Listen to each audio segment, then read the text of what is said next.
Olá, pessoal. Vamos aqui retomar o nosso módulo de balanço patrimonial. Estamos falando do patrimônio líquido. Paramos em reservas de capital, nosso segundo componente do patrimônio líquido. Vimos na aula passada capital social, que eu te expliquei, e agora estamos trabalhando as reservas de capital.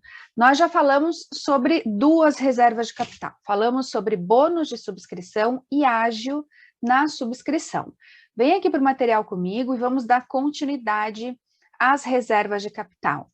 E vamos falar agora de partes beneficiárias. Veja, vimos na aula passada que bônus de subscrição, elas são títulos emitidos por empresas, sociedades anônimas de capital aberto ou fechado? Aberto. E como é que eu sei que são sociedades anônimas de capital aberto? Porque eu disse para você que o bônus de subscrição, ele dá aos seus titulares prioridade na compra de novas ações. Então, quem emite ações são aquelas empresas que têm ações negociadas na bolsa, que são as sociedades anônimas de capital aberto. Tudo bem? O bônus, desculpa, a parte beneficiária, não. Parte beneficiária, ela é emitida por sociedade anônima de capital fechado. E sociedade anônima de capital aberto não pode emitir parte beneficiária. O que esse título dá ao seu titular? A parte beneficiária vai dar ao seu titular direito de crédito sobre a companhia, crédito eventual sobre a companhia. O que isso significa? Significa que se essa companhia tiver lucro, os seus titulares vão ter direito a uma parte desse lucro, a um percentual desse lucro. E o percentual do lucro e o prazo a que essas pessoas têm direito a participar desse lucro vai estar previsto, vai ser fixado no momento da negociação da parte beneficiária. Então, os titulares de partes beneficiárias têm direito a um percentual do lucro da companhia. Por que é um crédito eventual? Porque se essa sociedade não tiver lucro, eles não têm direito a nada. Eles só têm direito a um percentual do lucro da companhia, ok? Por isso que eles são considerados aí credores eventuais. Tudo bem? E a correção monetária? A correção monetária está prevista aqui, ó, no parágrafo 2º. Aqui, ó. Só que a correção monetária, pessoal, eu trouxe porque está previsto no parágrafo 2º, mas só para te explicar. Correção monetária não existe, tá? Então, só aquelas companhias que ainda têm no seu patrimônio essa reserva que podem manter, mas não são constituídas novas reservas de correção monetária, ok? Tranquilo, essas são as reservas de capital, lembrando que são aquelas reservas constituídas com um capital que não transita pelo resultado, certo? Agora a gente vai falar dos ajustes de avaliação patrimonial, que são contas do patrimônio líquido que podem ter saldo tanto positivo quanto negativo. E aqui, só para a gente dar uma puxadinha e uma relembrada. Quando essa conta, ajuste de avaliação patrimonial, está com saldo positivo, ela vai ter natureza devedora ou credora? Credora. Credora, porque se ela está dentro do patrimônio líquido, ela está dentro do passivo. Passivo são contas de natureza credora. Para ter saldo negativo dentro do passivo, tem que ter natureza inversa do grupo. Então, quando tiver saldo positivo, será credora, quando tiver saldo negativo, será devedora. Ok? E só um detalhe que eu esqueci de comentar na aula passada, mas aqui quando a gente fez as contabilizações, de bônus de subscrição e ágio, veja que a gente estava debitando aí bancos, caixa, por quê? Porque está entrando dinheiro, tá? Parte beneficiária eu estava até passando sem contabilizar, mas vamos lá, ó. Quando a entidade negocia essas partes beneficiárias, ela vai registrar a entrada de dinheiro na sua conta bancária, por isso eu debito, porque aumenta o saldo do ativo, aumenta o saldo de bancos. Em contrapartida, eu credito essa reserva de capital, partes beneficiárias. Por que eu credito? Porque eu estou constituindo, eu estou aumentando o saldo, portanto, creditando uma conta do patrimônio líquido, ok? Só para a gente concluir, agora vamos voltar aqui para ajuste de avaliação patrimonial e vamos fazer a leitura do parágrafo 3º do artigo 182, que diz o seguinte: serão classificadas como ajustes de avaliação patrimonial enquanto não computadas no resultado do exercício em obediência ao regime de competência, as contrapartidas de aumentos ou diminuições no valor de valor atribuído a elementos do ativo ou passivo, em decorrência da sua avaliação a valor justo, nos casos previstos nessa lei ou em normas expedidas pela CVM, com base na competência conferida pelo parágrafo 3º do artigo 177 dessa lei. O que nós consideramos, então, ajustes de avaliação patrimonial? Então, veja, nós registramos nessa conta, por exemplo, variações de preço de mercado, variações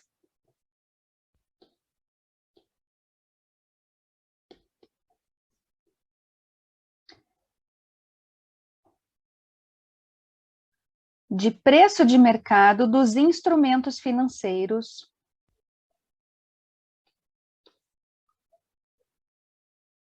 nos termos do CPC 48. Registramos aqui também diferenças de valor de ativo ou passivo avaliado a preço de mercado nas reorganizações societárias.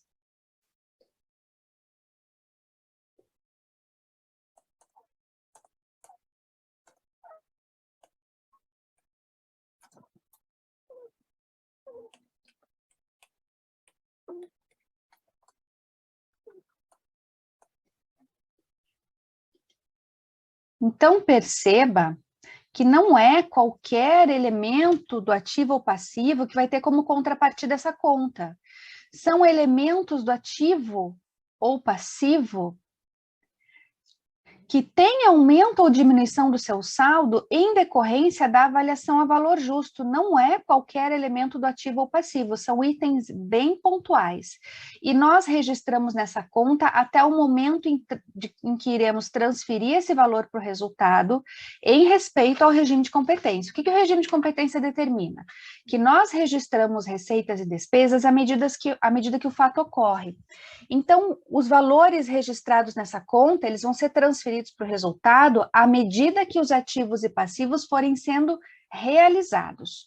Eu vou mostrar para você uma contabilização de um instrumento financeiro, que tem como contrapartida essa conta de ajuste de valor patrimonial, de avaliação patrimonial. Então, veja aqui, ó, vou registrar um débito em instrumento financeiro e o crédito vai ser feito na conta de ajuste de avaliação patrimonial.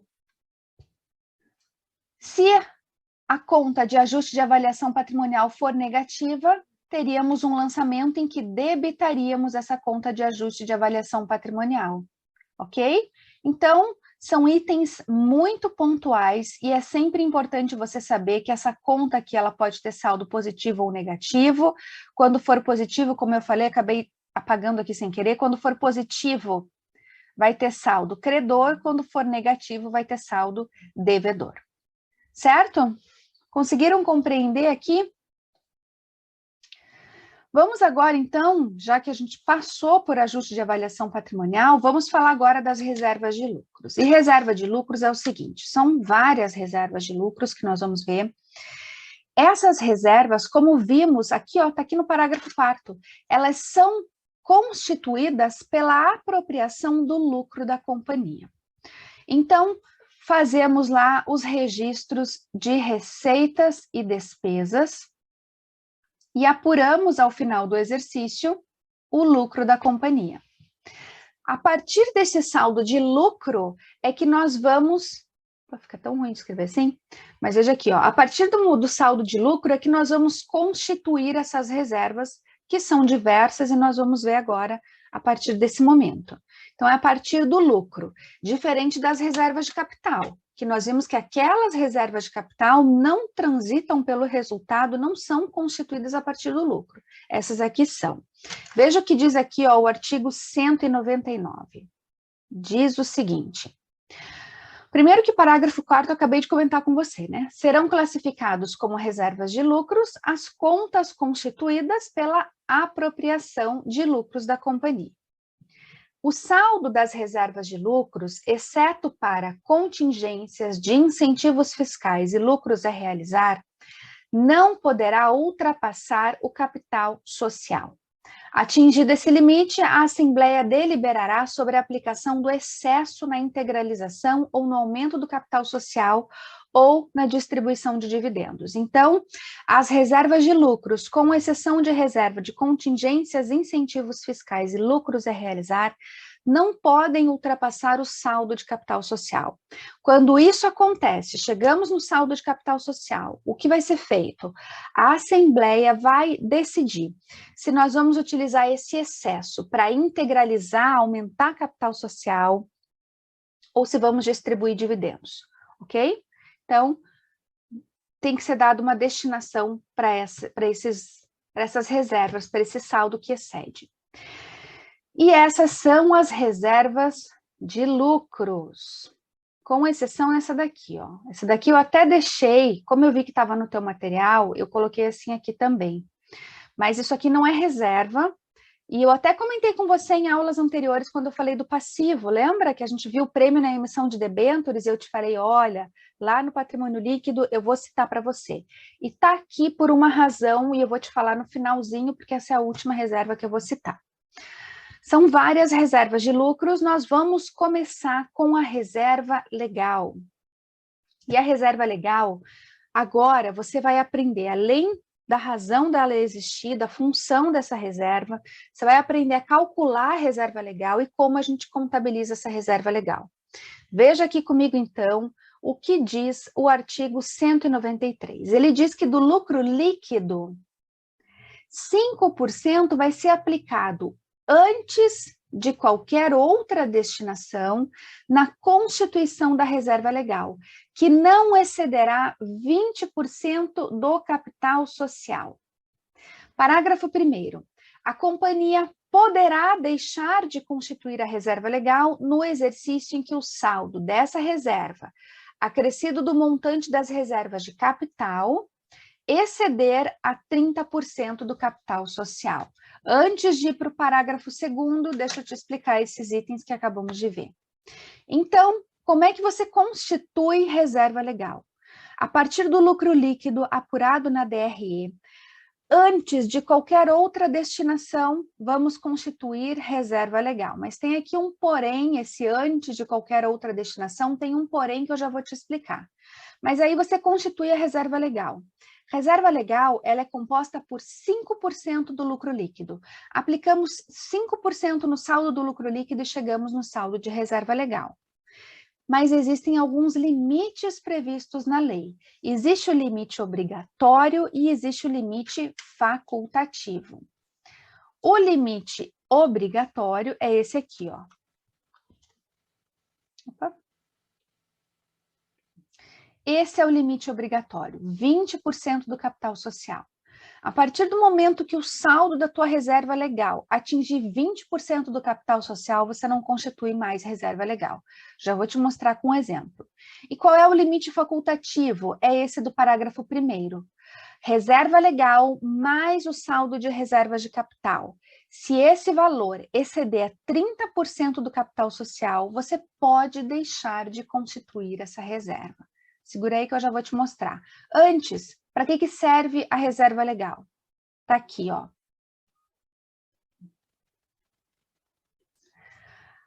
A reserva legal, ela tem por finalidade assegurar a integridade do capital social e somente poderá ser utilizada para compensar prejuízos ou aumentar o capital.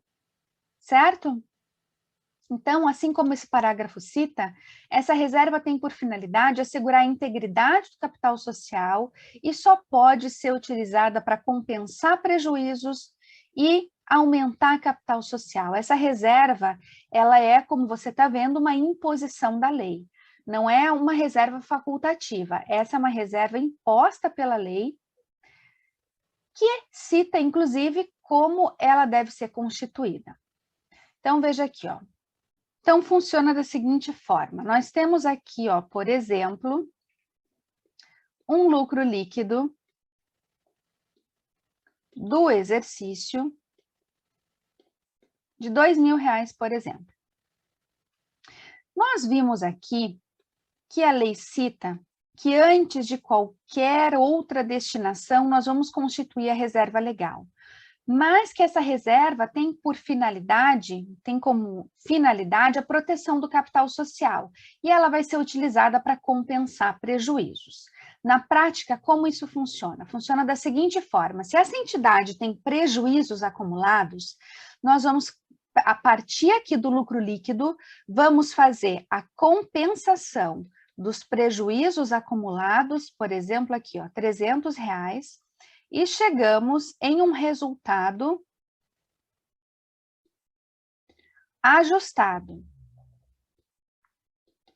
de R$1.700. Em cima desse resultado ajustado, nós aplicamos 5% e chegamos no saldo de reserva legal, nesse caso aqui de R$85, certo?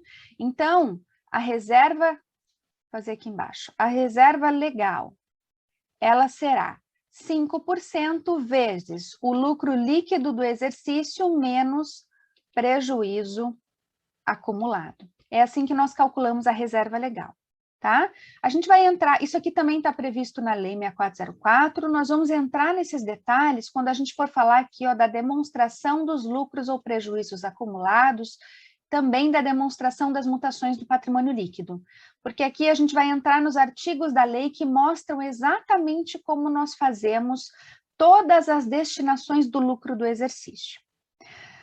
Vamos agora aqui falar dos limites da reserva legal.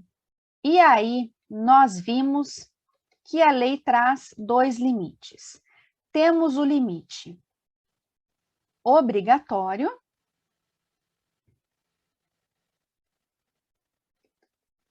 e o limite obrigatório, ele fala lá naquela parte que não excederá 20% do capital social.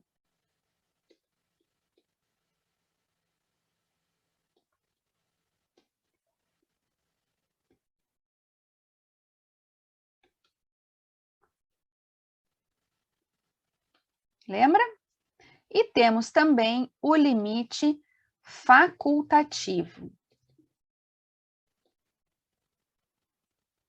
Limite facultativo está previsto no parágrafo 1º, que cita o seguinte: reserva legal mais reserva de capital, se essas duas reservas forem superior a 30% do capital social, o que nós vamos fazer? A empresa poderá deixar de constituir a reserva legal. Poderá deixar de constituir essa reserva. Então, esse é o facultativo. Vamos calcular aqui, vou mostrar aqui, ó, um exemplo para vocês, para a gente calcular essas reservas. Então, por exemplo, uma empresa que tem aqui um capital realizado de R$5.000, já tem no seu patrimônio líquido um saldo de reserva legal de R$980, tem também no seu patrimônio líquido um saldo de reserva de capital de R$620. E teve, nesse exercício, um lucro líquido de R$2.000. Vamos lá. Como que nós vamos calcular? Vamos partir aqui, ó, reserva legal. Vai ser 5% do lucro líquido.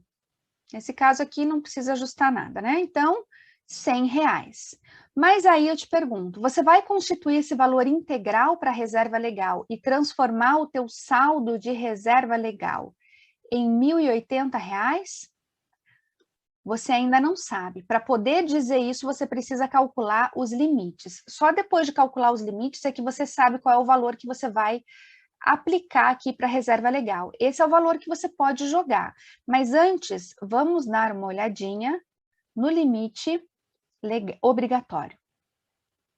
Legal não, né? Limite obrigatório. O que o limite obrigatório diz? Ele diz que se você atingir 20% do capital social, você não constitui mais reserva legal. Então, vamos lá. R$ 5.000 vezes 20% te dá R$ 1.000 de saldo. Veja, se você somar o valor integral que você calculou, você chega em 1.080 de reserva legal e você não pode ter 1.080. O valor máximo que você pode atingir de reserva legal é R$ 1.000. Então, de acordo com o limite obrigatório, você só poderia somar aqui, ó, R$ 20 e chegaria em R$ 1.000 de reserva legal. Você não iria utilizar todo o valor calculado, você só utilizaria R$ 20 desse montante, de acordo com o limite obrigatório.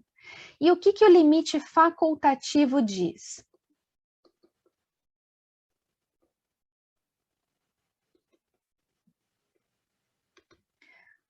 Limite facultativo diz que o saldo de reserva legal mais reservas de capital, que nesse caso aqui atinge um montante de R$ 1.600, se ele for superior a 30% do capital social, que nesse caso é R$ 1.500, a entidade pode deixar de constituir a reserva legal nesse exercício porque ela já alcançou o montante facultativo. E aí?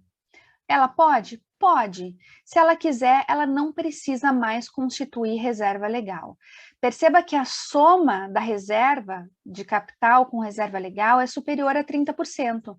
Então, se a entidade quiser, ela pode deixar de constituir, mas ela também pode constituir mais R$ 20 e chegar aqui no limite obrigatório. O que ela não pode é ultrapassar o limite obrigatório.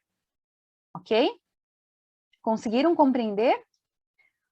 Tranquilo, pessoal? E para a gente encerrar aqui, como nós contabilizamos? Então, a reserva legal ela vai ser contabilizada da seguinte forma. Vamos debitar o lucro acumulado no exercício, lucro apurado no exercício, e vamos creditar o saldo de reserva legal. Lembrando que lucro acumulado não pode aparecer no patrimônio líquido. Então, o que acontece? Acontece que a partir do momento que é apurado um lucro no exercício, a entidade vai diminuindo, destinando esse saldo até zerar. E essa é a contabilização da reserva legal. Tudo bem? Conseguiram compreender aqui? Então, fiquem atentos a esses detalhes. Como nós calculamos a reserva legal e esses dois limites. Lembrando que existe o limite obrigatório, que é aquele valor máximo que a empresa pode constituir de reserva legal, e o limite facultativo, que se ela quiser deixar de constituir a partir do momento que alcança aquele limite, ela pode. O que ela não pode é superar o limite obrigatório. Aqueles 20% do capital social é o valor máximo que ela pode constituir de reserva legal. Ok? Tranquilo até aqui? Vamos encerrar essa aula. Na próxima, nós voltamos falando da reserva para contingências e dando continuidade aqui a essa composição de patrimônio líquido. Até já!